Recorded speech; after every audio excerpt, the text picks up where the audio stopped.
Hey there, folks. Dan Barrett from Screen Watching here. I want to talk to you about Star Trek. You think about Star Trek, and it doesn't matter where you are around the world, there's a couple of the iconic aspects of Star Trek that will absolutely be living in your mind and come to the forefront of your brain as soon as you hear the word Star Trek. You think about William Shatner's performance as Captain James T. Kirk. Mwah! Just incredible. You think about Leonard Nimoy playing Spock. You think about the Starship Enterprise. You think a bit of a long live and prosper, the hand gesture that Spock made iconically, just, it was indelible part of the fabric of Star Trek. You think about those things, and depending on when you grew up and which Star Treks you're exposed to first, like other things may start coming to your mind. But inevitably, like those couple of things are just absolutely foundational to what Star Trek is. So if you're an actor who's hired to take on the role of either Kirk or Spock, the absolute balls on you to think that you can go out there and be as good, if not better, than William Shatner or Leonard Nimoy. Like, my God, the ego, the ego. But you then start thinking, well, people have done it. Like, you take a look at the recent Star Trek movies and look at the performance, particularly of Zachary Quinto playing Spock in those films. Like, really, really very good. And then you look at Ethan Peck, who's just taken over the Spock role, playing a many years prior, so it's a prequel to previous Spocks we've seen. But he's playing that in Star Trek Discovery and then the spin-off series Star Trek Strange New Worlds.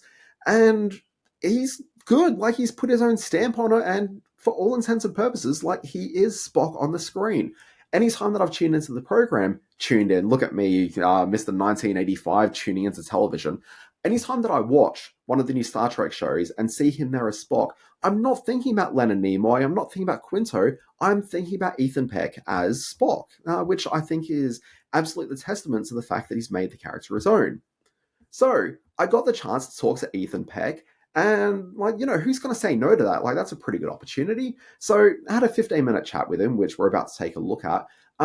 Take a look at him in terms of what it actually means to take on the role. It seems like that's a bit of a hacky, sort of obvious question, but I think for this character, like, why did you think you could do it? Like, that's a big question, Ethan Peck. Anyway, we have a good chat. Ethan Peck, I actually had a really good time with. I think it's a fun interview. Stick around, take a look. Folks, if you want to know more about screen watching, just subscribe, like this channel. We do a weekly podcast. Also, if you want to check out my newsletter, alwaysbewatching.com. It's daily newsletter talk about TV and streaming. Anyway, here's my chat with Ethan Peck. My God, the ego in this guy. Nah, he's actually really nice. Anyway, folks, enjoy. Ethan, thanks so much for joining us on the screen watching. Thanks for Uh, having me. just diving right in. Look, obviously you play Spock. He's one of the most iconic TV and movie characters of all time. Just how much familiarity do you have going into him? Like, obviously he's pop culturally just, omnipresent, but how specifically aware of the character were you taking it on? Well, funnily enough, I remember being, I guess I was 7 or 8 years old on the Mm, playground with one of my friends making the Vulcan salute, right? yeah. And not understanding where it was from, but I had an awareness at that age for that gesture. And I think that sort of speaks to how relevant Leonard Nimoy's Spock was in pop culture, which is just kind of stunning. And to be cast in the role was, you know, a shock. And my main exposure was to Zachary Quinto's portrayal in the J.J. Abrams films, which I enjoyed so Mm. much. So I hadn't seen much of the original series. Of course, I studied up when I got the role, but my Zachary Quinto is kind of my Spock. Yeah, so look, I mean, obviously you want to go into it, you want to do your own thing, you want to be seen as your own Spock. When you are going back rewatching, like presumably the original Leonard Nimoy performance in the original series, like how much of it are you watching and how much of it are you trying to ignore at the same time so you can be your own Spock? Yeah, that's a great question. I would say that I watched probably the first season Mm, before kind of letting go. Um, I really wanted to study what Leonard Nimoy as the actor was doing. I wanted to understand the character's perspective within the world, right within the world of Star Trek, of Gene Roddenberry's Star Trek. And at a certain point, it started to feel kind of alive in me, and I stopped watching the original series. So I still, when I practice my lines and I'm preparing for scenes, I check in with the voice of Leonard Nimoy in my brain when I say certain things, and I go, oh, how would he say this, right? Because there's such a musicality to his voice when he speaks as the character. Yeah, and like I'm a couple of years older than you, so I'm a child of the 80s. And like for me, Leonard Nimoy was a much older man because I was watching him in the Star Trek movies at the time. So I Yeah. mean, obviously for you, you need to go back and see him as a younger man in the original series and not so much the older Spock that we saw later on. Yeah, exactly. And that's another reason I didn't go too far with sort of absorbing all of his performance as the character, because my Spock is 5 years or 10 years before him. Mm. And so I definitely needed to keep in mind an endpoint, but there's so much we do on the show with this character, situations that we put him in that he's not been in before, that I kind of need to make an educated guess as to how he might do it. So look, when you came on, fans seemed to embrace you almost immediately. How nervous were you about that fan reaction? Really nervous. Yeah. Yeah. I mean, it's such, as we've been remarking, it's such an iconic character and Mm. he's so important to so many people.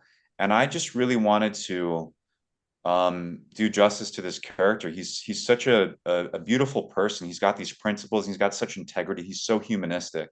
These are things that I love about him so much, and I think are what make him so likable and so iconic to so many people. Yeah, so look, originally the character was, I guess, reintroduced through an arc in Star Trek Discovery. Was there talk earlier on about this going into being a spin-off series, or did that talk come later in? Like, as a viewer, it seemed inevitable, but that's not always the case. Yeah, I mean, I guess I hoped. I think in the beginning it might have been a bit of an experiment to put another actor in the role, Mm. because I think casting for this type of character is so challenging and so daunting for a casting team. And as far as I knew when we started out, it was just a recurring guest star. And in my head, I think I sort of saw that as them testing me out as the character. And Anson Mount, who plays Captain Pike, Rebecca Romaine, who plays Una, we all understood we had such great chemistry, and we're excited about that. And we really hoped for a spinoff by the end of season 2 of Discovery. Yeah, and you'd kind of have to assume that your co-stars are probably looking at you with a bit of a side eye because if they want to bring Kirk into it, you're almost a certainty to go onto that, whereas the other guys may not necessarily Yeah, get the gig. totally. Yeah. Yeah. Look, all of us, when we're making career choices, we make decisions based on what we think is going to position us for where we want to take our professional lives. Now, obviously, some actors, especially from the earlier incarnations of Star Trek, have complained about typecasting. So, was that a concern for you as you were trying to really work out where the career's going and where you want to be within that? Oh gosh, I wish I'd had the luxury of choices to really be thinking in that manner. I was just thrilled to be cast in a role, period. And for it to be one as spectacular and well known as this was just a bonus, and it's still to me a kind of surreal. And I if I were typecast as this person, it wouldn't be the worst thing in the world. I mean, there are like worse things to be typecast as. He's such a, as I mentioned, beautiful character, unusual, alien, intelligent, striving for something greater at all times. He's just an amazing person to be playing. So if this is it, that wouldn't be so bad. Now, and sorry, this probably comes from me just going through your filmography a few minutes ago and thinking about the fact that you played a young George Clooney and in the film Yeah. was it The Midnight Sky, Yeah. which is a great film, by the way. I really like that film. I'd had a kid like about a week and a half before I saw that movie, so it really impacts me in a pretty Oh major my way. gosh.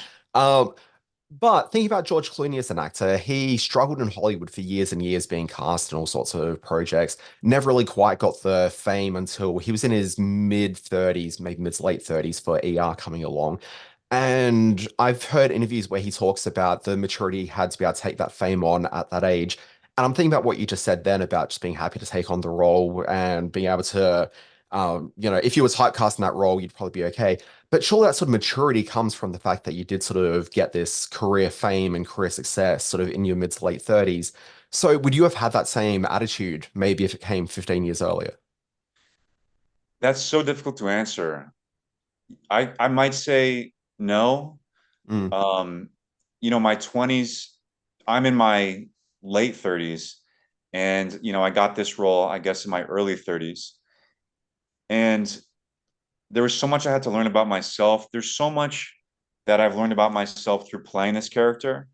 And only in the last, I don't know, I guess couple of years have I really felt like I'm here, I'm doing this role, and this is where I should be. And so, yeah, that's a really great question. I'm not sure how I would have felt if I'd gotten it when I was younger. I mean, I wouldn't have, because I wouldn't have been prepared for it. I would have squandered Mm. it. Um, but yeah, what I can say is that I feel so incredibly lucky. I feel such gratitude for this opportunity to be playing this character, and I feel really proud to have this responsibility. Now, you said you've learned a few things about yourself from the role. What sort of things have informed you about yourself? Oh, well, I think that the character really doesn't spend time in his own mind with things that aren't useful. And what I mean by that is he's not thinking, I don't think he ruminates on negative aspects of himself. I think he is constantly thinking about self-betterment, self-improvement. I think he's thinking about um, what's the best way forward, not just for myself, but for the team of people around me, right? Um, he's such a, I think he's got all the qualities of a great leader. He's got no desire to be a leader, but I think he's got such great qualities to be one. And so I think I've learned to sort of incorporate these aspects into my own personality, or I strive to, at least. So Spock's obviously an iconic character, but you come from iconic Hollywood yourself, your grandfather being the great Gregory Peck. Yeah. So when starting out, I was just wondering, who were your inspirations as an actor? Like maybe not obviously necessarily Gregory Peck, because no one ever looks at their parents and their fathers, like their fathers or grandparents as their icons. But who was it you were looking at as a young man thinking about who you'd like to emulate, acting wise? So yeah, kicking off. Yeah, that's a great question as well. I really admired the work of Tom Hanks when I was younger. Mm, Obviously George Clooney was a living legend, 20 years ago. He continues to be now. Um, I love Michael Shannon's work, Javier Bardem. As I got a little bit older and became more of a cinephile, Peter Sellers, I would say, is probably my favorite actor. I know that okay. I'm not that kind of actor, Yeah, but you're leaning towards comedies a lot more than I would have expected there. yeah. Um, but in terms of who I'd like to emulate, I mean, I'm not sure that I'm not sure if I'm a versatile actor. I don't know that yet. Mm, I really want to bring my heart and soul to my work. And, my grandfather did that. And I think George Clooney does that. And I think that's why George picked me to play his character, the younger version of his character in that film. And so I think I strive to be an actor that's Ethan, the varying degrees of Ethan. But I don't know. We'll see. yeah, so look, I mean, obviously, there's a lot of talk about nepo babies in the culture right now. So Yeah. just knowing that that's part of the conversation around, how much do you squirm inside when an interviewer mentions your grandfather? Not too much. I mean, like, you know, I feel again incredibly lucky to be a part of that legacy. And Mm, I would say that the greatest gift that I've gotten from that legacy is that I have the delusion that I can be successful in this profession, yeah. right? I look at someone like, looking to my castmates like Anson Mount, who plays Captain Pike, or Christina Chong, who plays La'an, and they don't come from acting families. They really had to manifest this thing for themselves out of nothingness. And for me, it was a very easy idea to grab a hold of, so I do have that gift and that privilege, and I feel very grateful for it. And at the same time, I feel a competition in me, to quote There Will Be Blood. And I really want to succeed, for myself and for my own merits, for who I am. And it's not, I don't feel there's nothing divisive about it. I don't feel, in conflict with who my grandfather is or was to people. I feel like very much my own thing. And I love that people connect me to him because he played such, again, humanistic and beautiful characters that people really admire, look up to, and aspire to be like. Yeah, bring it full circle. It kind of feels so you got the same sort of attitude there as you did taking on Spock, where you've obviously got the legacy, but you need to be your own man at the same time. Yeah, yeah, absolutely. And you would and you could argue that because of the legacy, I'm really well suited to these roles that I've played, right? I played a young Kelso in that 70s show. I played um, you know, Patrick Verona in 10 Things I Hate About You, who was, Yeah. previously played by the great Heath Ledger. Played young George Clooney, and I'm playing Spock, who was, originated by Leonard Nimoy and taken up by Zachary Quinto. It's almost kind of in my DNA for those sorts of characters.